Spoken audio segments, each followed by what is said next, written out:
নমস্কার, তাপসী রান্নাঘরে সকলকে স্বাগত। শুরু করছি নতুন একটা দিনে নতুন একটা রেসিপি। আজ আপনাদের সঙ্গে শেয়ার করব লোভনীয় স্বাদের দানাদার এক মিষ্টি। এই মিষ্টিটি বানানো ভীষণই সহজ। 1 কাপ কাঁচা চাল দিয়ে তৈরি করুন লোভনীয় স্বাদের দানাদার মিষ্টি। একটা খেলে মন ভরবে না, তাই বানানোর সময় বন্ধুরা একটু পরিমাণে বেশি তৈরি করবেন। আমি রেসিপিটি কিভাবে করলাম বা মিষ্টিটি কিভাবে তৈরি করলাম সেটাই আপনাদের সঙ্গে শেয়ার করব। তাহলে চলুন বন্ধুরা, আর দেরি না করে রেসিপিটি শুরু করা যাক। দেখুন, আমি যে এই যে কাঁচা চাল দিয়ে আমি যে মজার মিষ্টি রেসিপিটি আপনাদের সঙ্গে শেয়ার করব, তার জন্য এখানে আমি গোবিন্দভোগ চাল নিয়ে নিয়েছি। আপনারা নর্মাল আতপ চাল দিয়েও কিন্তু করতে পারবেন। এখানে চালের ওজন আছে 200 গ্রাম। আমি আর যেরকম সদস্য বাড়িতে আমি সেই হিসেব করেই নিয়েছি, বেশি বানিয়ে কি হবে তার জন্য। এবার চালটা প্রথমে আমি একটু বেছে নিয়েছি, কাঁকর আছে নাকি সেটা দেখে নিয়েছি। এবার চালটা না আমি একবার ধুয়ে নেব। দেখুন, মার্কেট থেকে কিনে আনা চাল তো, তাই অনেক রকম নোংরা থাকে। আর গোবিন্দভোগ চাল না ধুলেই বেশি ভালো হয়। আমরা মার্কেট থেকে কিন্তু সলিড গোবিন্দভোগ চালটা পাই না, এটার মধ্যে যেহেতু একটু সেন্ট মিশানো থাকে বা স্মেল মিশানো থাকে, সেই জন্য বেশি ধুলে এর সেন্টটা বেরিয়ে যাবে। একবার আমি ধুয়ে নিচ্ছি পরিষ্কার করে। চাল ধুয়ে দেখুন আমি একটা ছাঁকনিতে নিয়ে নিয়েছি, এতে তাড়াতাড়ি জলটা ঝরে যাবে তাই। এবার আমি একটা থালা নিয়ে নিচ্ছি। আমি এই থালাটার মধ্যে এবার যে এই যে চালটা ধুয়ে নিয়েছি, এই চালটা থালার মধ্যে ছড়িয়ে দিচ্ছি। এটা ছড়িয়ে দিয়ে এই যে যে জলটা, এক্সট্রা জলটা আমি যে ধুয়ে নিয়েছি, এই জলটা কিন্তু একটু শুকিয়ে নিতে হবে। এর জন্য কিন্তু রোদে দেওয়ারও দরকার নেই বা পাখার নিচে দেওয়ারও দরকার নেই। এরকম করে একটুখানি বড় ছড়ানো থালার মধ্যে ছড়িয়ে দিয়ে 15 থেকে 20 মিনিট রেখে দিলেই এর যে এক্সট্রা জল আছে, এই জলটা চালেই টেনে নিয়ে নেবে আর একদম ঝরঝরে হয়ে শুকিয়েও যাবে। দেখুন, 15-20 মিনিট রাখার পরে চালটা একদম জলটা টেনে নিয়েছে আর শুকিয়েও গিয়েছে। এই দেখুন কতটা ঝরঝরে হয়েছে। এটা কিন্তু খটখটে করে শুকানোর বা কটকটে করে শুকানোর কোনো দরকার নেই। শুধু যে ধুয়ে দেওয়ার পরে যে জলটা থাকে চালে টেনে নিলেই জলটা শুকিয়ে যাবে। এরকম করে শুকিয়ে নিলেই হবে। আমি কড়াই বসিয়ে দিয়েছি। এবার কড়াইতে দিয়ে দিচ্ছি দেখুন ঘি। আমি এই ছোট চা চামচের 2 চামচ ঘি এখানে দিয়ে দিয়েছি। আমি ঘি দিয়েছি, আপনারা বাটারও ব্যবহার করতে পারেন বা তেলও দিতে পারেন। তবে আজকে যে আমি মিষ্টিটি তৈরি করব, এটার জন্য ঘিটা দিলেই সব থেকে ভালো হবে। ঘিয়ের আলাদা একটা সেন্ট আছে, আর এই ঘি দিলে সেক্ষেত্রে কিন্তু মিষ্টিটি খেতেও ভীষণ ভালো লাগে আর খুব সফট হয়। এবার আঁচ কিন্তু এখানে লো করে রেখেছি। এবার আমি দিয়ে দিচ্ছি ধুয়ে নেওয়া গোবিন্দভোগ চাল। এবার এই চাল দিয়ে আমি কিন্তু অনবরত আঁচটা মাঝারি টু লো রেখে অনবরত নেড়ে নেড়ে ভেজে নেব। এই রেসিপিটি বা এই মিষ্টিটি তৈরি করা ভীষণই সহজ, একদমই সহজ, একদম দানাদার একটা মিষ্টি রেসিপি। আর একবার খেলে মন ভরবে না, বারবার খেতে ইচ্ছা হবে। এক পিসে তো মন ভরবেই না, তাই বন্ধুরা যখনই বানাবেন না কেন একটু পরিমাণে বেশি বানাবেন, তা না হলে পরে কিন্তু আফসোস করবেন যে এতটা কম কেন বানালাম। এবার আমি চালটা ভালো করে ভেজে নেব, তবে চালটা ভাজার সময় অবশ্যই কিন্তু অনবরত নাড়তে হবে। দেখুন চালটা মোটামুটি ভাজা হয়ে আসছে। এবার দিয়ে দিচ্ছি আমি কিছুটা কাজু। আমি যেরকম পরিমাণ চাল নিয়েছি সেই হিসেবে কাজু দিয়েছি, তবে কাজুর পরিমাণ আর একটু বেশি দিলেও কিন্তু কোনো অসুবিধা নেই বন্ধুরা। আপনারা এই ক্ষেত্রে কাজুর বদলে পেস্তা বাদাম বা কাঠবাদাম বা চিনে বাদামও কিন্তু ব্যবহার করতে পারবেন। দেখুন এই রেসিপিটার জন্য এই চালটা ভাজতে যতটুকু টাইম, রেসিপিটি বানাতে বা মিষ্টিটি তৈরি করতে কিন্তু ততটা টাইম লাগে না। আর যারা কাঠের উনুনে করবেন তাদের জন্য বলে দিচ্ছি, আঁচটা প্রথমে বেশি রাখলেও যখনই দেখবেন চালে হালকা রং ধরতে শুরু করেছে, তখনই কিন্তু আঁচ বা কাঠ দেওয়া বন্ধ করে দেবেন উনুনে। সেই উনুনে যে আগুনটা থাকবে সেই আগুনে রেখেই নেড়ে চেড়ে ভেজে নেবেন। আর গ্যাসের উনুনের জন্য প্রথমে মাঝারি টু লোতে রেখে চালটা ভাজবেন, যখনই দেখবেন কালার ধরতে শুরু করেছে তখনই কিন্তু আঁচটা একদম লো করে দিয়ে তারপরে একটু টাইম নিয়ে চালটা ভেজে নেবেন। দেখুন আঁচটা হাই করে দিলে সেই ক্ষেত্রে কিন্তু চালটা পুড়ে যাবে, আর চালটা পুড়ে গেলে এই মিষ্টিটি খেতে সেরকম কিন্তু ভালো লাগবে না। কাজু বাদামটা দিয়েও আমি আরো দেখুন 2 মিনিটের মতো ভালো করে ভেজে নিচ্ছি।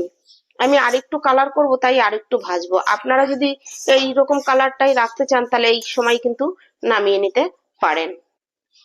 এবার আমার ভাজা হয়ে গেছে, আমি নামিয়ে নেব। চাল আমি সাইডে নামিয়ে নিয়েছি। চালটা ঠান্ডা হতে হতে এইদিকে আমি দুধ গরম করে নেব। যেহেতু কড়াইটা গরম তাই আমি কড়াইয়ের মধ্যে একটু জল দিয়ে দিচ্ছি।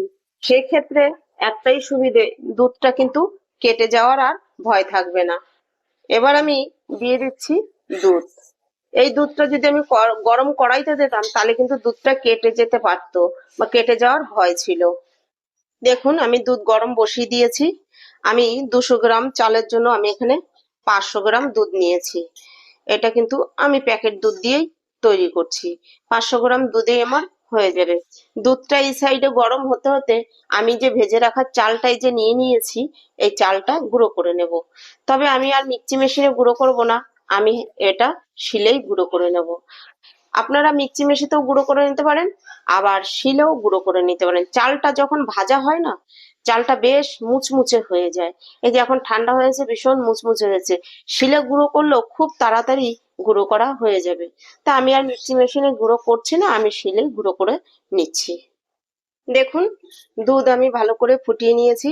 এর থেকে আর গাঢ় করার বা ঘন করার কোনো দরকার নেই। এবার দুধ আমি নামিয়ে নেব। দেখুন দুধ নামিয়ে কড়াই বসিয়ে দিয়েছি। এবার কড়াইতে দিয়ে দিচ্ছি আমি সামান্য একটু জল। এই 3 টেবিল চামচের মতো জল দিয়ে দিচ্ছি। এবার এই বাটিটা দেখুন ভর্তি ভর্তি 1 বাটি চিনি দিচ্ছি না, একটু কম আমি দিয়ে দিচ্ছি। আমি এই বাটিটার মাপে 1.5 বাটি চাল নিয়েছি। আমি সেই হিসেব করে 1 বাটির থেকে একটু কম চিনি দিয়ে দিয়েছি। মিষ্টিটা আপনারা যেরকম পছন্দ করবেন সেভাবে দিতে পারেন, একটু বাড়িয়ে বা কমিয়ে। এবার চিনিটা আমি আর নাড়াচাড়া দেব না, এখানে আঁচটা মাঝারি করে দিয়ে চিনিটা ক্যারামেল হতে দেব। দেখুন চিনিটা গলে গিয়ে ক্যারামেল হতে শুরু করেছে। এবার আমি আঁচ লো করে দিয়েছি। আঁচটা লো করে দিয়ে এবার পুরোপুরি ক্যারামেলটা আমি অনবরত নেড়ে নেড়ে তৈরি করে নেব। দেখুন আমার ক্যারামেল কিন্তু রেডি।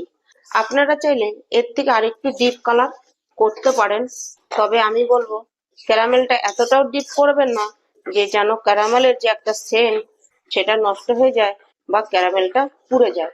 আপনারা কালারটা দেখলেই বুঝতে পারবেন।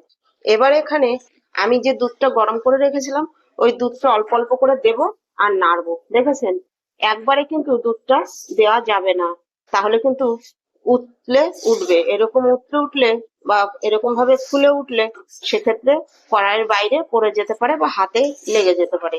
এরকম করে অল্প অল্প করে দিতে হবে আর নাড়তে হবে।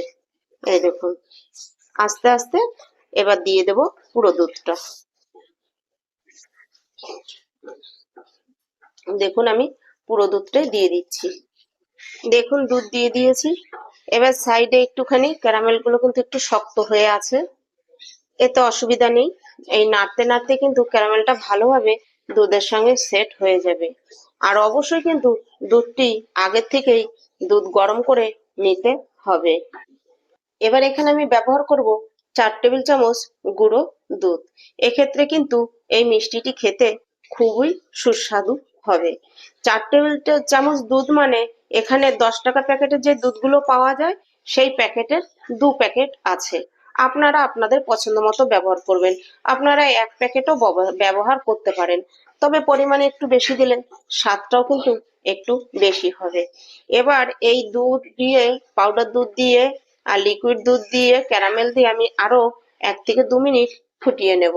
দুধটা ফুটতে ফুটতে আমি দেখিয়ে দিচ্ছি আমি যে চাল ভেজে নিয়েছিলাম গুঁড়ো করে নিয়েছি। দেখুন ঠিক এরকম ভাবে গুঁড়ো করে নিতে হবে।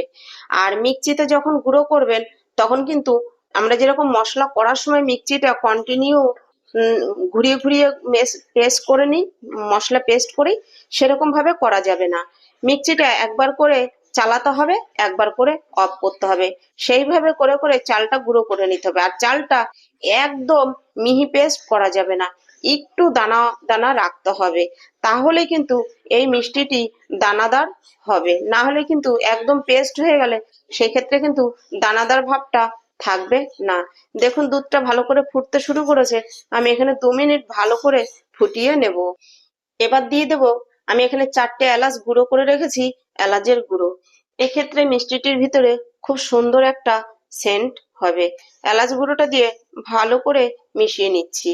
এলাচ গুঁড়ো দিয়ে মিশিয়ে নিয়েছি, আর আঁচটা আমি এখন কিন্তু লো করে দিয়েছি। এবার আমি অল্প অল্প করে দেখুন চামচে করে চালের গুঁড়ো দেব আর মিশিয়ে নেব।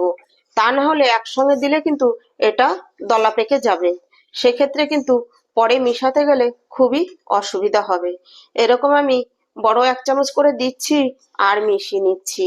এরকম ভাবেই পুরো চাল ভাজার গুঁড়োটা দিয়ে মিশিয়ে নিতে হবে। আমি আঁচ লো রেখেছি, আপনারাও কিন্তু এই কাজটি আঁচ লো রেখেই করবেন। দেখুন চাল দিয়ে মিশিয়ে নিয়েছি, চাল দিয়ে মিশাতে মিশাতেই ডোটা কতটা টাইট হয়ে গেছে। এখানে আঁচ লো রেখে এবারে এটা পুরোপুরি পাক আসা পর্যন্ত আমাকে রান্না করে নিতে হবে। এখন আমি আরো 2 চামচ ঘি এর মধ্যে দিয়ে দেব।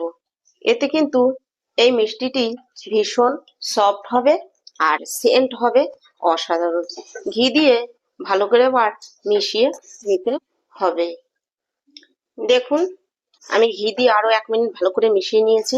এবার দেখলেই বুঝতে পারবেন, এই দেখুন কড়ার থেকে কিন্তু অটোমেটিক ছেড়ে চলে আসছে, মানে উঠে আসছে। দেখুন এক্ষেত্রে কিন্তু আমার এই মিষ্টিটি রেডি হয়ে গেছে। এখন আমি এটা গ্যাস অফ করে সাইডে রেখে দেব। দেখুন আমি এরকম একটা টিফিন বক্স নিয়েছি, এরকম একটা টিফিন বক্স নিয়েছি। এগুলো আপনারা কিন্তু যে কোনো প্লাস্টিকের দোকানে গেলেই কিনতে পারবেন। এবার এর মধ্যে আমি সামান্য একটু ঘি ছড়িয়ে দিচ্ছি। এবার এই ঘিটা হাত দিয়ে আমি ভালো করে চারপাশে লাগিয়ে দেবো। আপনারা এই ক্ষেত্রে এই জায়গায় সাদা তেলও দিতে পারেন, তবে ঘি দিলে বেশি ভালো হবে। ঘিয়ের যে সেন্টটা এটা কিন্তু মিষ্টিতে বেশ থাকবে। এবার দেখুন আমি সাইজ মতো কাগজ কেটে নিয়েছি, এবার ভিতরে কাগজগুলো বসিয়ে দিচ্ছি। এক্ষেত্রে মিষ্টিটি আমার তুলতে খুব সুবিধে হবে। হয়তো কাগজটা না দিলে তুলতে কিন্তু একটু অসুবিধা হতে পারে, সেক্ষেত্রে কিন্তু একটু কাগজটা অবশ্যই দিয়ে নেবেন। দেখুন আমার দুটোই সেট করা হয়ে গেল। এবার আমি এই বক্সের মধ্যে এটা দিয়ে দিচ্ছি মিষ্টিটা। দেখুন দিয়ে আমাকে ভালোভাবে সেট করে নিতে হবে। আমি এবার একটা বড় চামচের সাহায্যে এরকম করে চেপে চেপে মিষ্টিটা আমি সেট করে দিচ্ছি। আমি এটা ফ্রিজে দিয়ে সেট করে নেব তাড়াতাড়ি করার জন্য। যাদের কাছে ধরুন ফ্রিজ নেই তারা এমনি নর্মালে রেখে দিলে সেক্ষেত্রে হয়তো 30 মিনিট থেকে 40 মিনিট টাইম লাগবে সেট হতে, আর ফ্রিজে রাখলে 15 মিনিট থেকে 20 মিনিট টাইম লাগবে। এবার উপর দিয়ে কিছুটা আমি কাজু বাদাম কুচো দিয়ে দিচ্ছি। এক্ষেত্রে দেখতে ভালো লাগবে আর খাওয়ার সময় যখন এটাও মুখে পড়বে সেক্ষেত্রেও কিন্তু ভালো লাগবে। আপনারা এটা এই টিফিন বক্স ছাড়াও কিন্তু যে কোনো পাত্রেই সেট করে নিতে পারেন। আমি শুধু এটা দেখতে সুন্দর হওয়ার জন্যই এই টিফিন বক্সে সেট করেছি, এটা যাতে দেখতে সুন্দর লাগে, একদম পারফেক্ট দোকানের মতো দেখতে হবে তাই। আর আপনারা ঘরে বানালে যে কোনো থালাতে বা বাটির মধ্যে একটু ভালোভাবে সেট করে নিলেই কিন্তু হয়ে যাবে, আপনাদের এরকম বক্স না কিনলেও চলবে। দেখুন আমি এটা এবার একটু চামচ দিয়ে চেপে দেব। এবার এই বক্সটা আমি সাইডে রেখে বাকি বক্সটা রেডি করে নিচ্ছি। এবার ঢাকনা আটকে নিচ্ছি, ঢাকনা আটকে আমি ফ্রিজে রেখে দেবো 15 থেকে 20 মিনিটের জন্য। দেখুন আমি 15 মিনিট বাদে টিফিন বক্স দুটো নিয়ে চলে এসেছি। এবার আমি খুলে দেখিয়ে দিচ্ছি যে কত সুন্দর সেট হয়েছে। এই দেখুন আমি হাত দিয়ে চেপে দিচ্ছি, তাতেও কিন্তু কোনো অসুবিধা হচ্ছে না। এবার আমি সাইডগুলো একটু ছাড়িয়ে দিচ্ছি ছুরি দিয়ে, এতে কিন্তু তাড়াতাড়ি বেরিয়ে আসবে সেই জন্য। এই দেখুন ছুরি দিয়ে একটু সাইডগুলো ছাড়িয়ে দিচ্ছি। এবার আমি একটা প্লেট নিয়ে নিয়েছি, প্লেটের মধ্যে উল্টে নিচ্ছি। দেখুন এই দেখুন দেখেছেন, আর কিচ্ছু করতে হলো না, একটা টাকও দিতে হলো না। এবার আমি এটা কাগজটা তুলে নিচ্ছি। কাগজটা তুলে নিয়েছি। এবার আমি দেখুন পিস পিস করে নিচ্ছি।